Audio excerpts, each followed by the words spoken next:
Hello, my name is Ida Narbebal, and I am the Customer Success Engineer here at AssetIntel. And today I'll be sharing some of our monthly inspectX updates with you.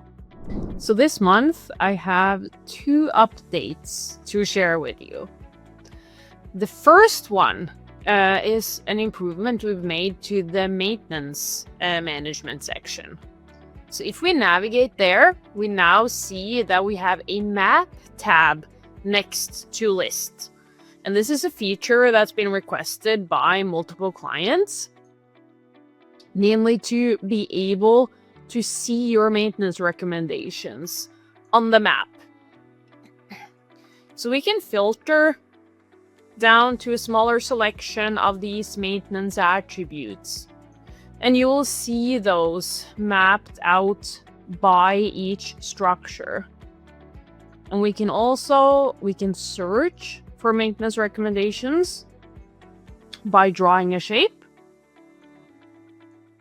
like this. And we can search the selected by this. And from here, we can also navigate to that list view. And we can get the details of these maintenance recommendations from here. And the second update is an improvement that we have made to the error checker within inspections.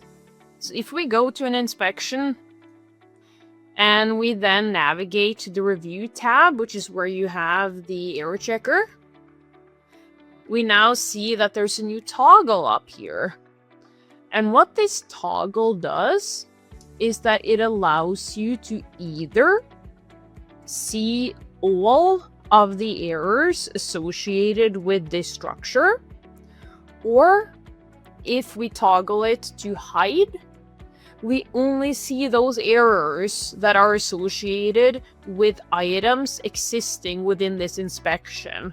So think about how your inspection forms are set up with certain attributes.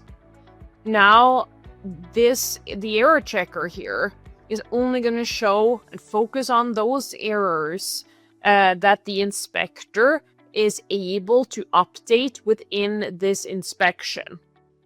So that hopefully will help your inspectors to focus on just those errors they are able to correct within the inspection, hopefully make the error checker more usable for you all.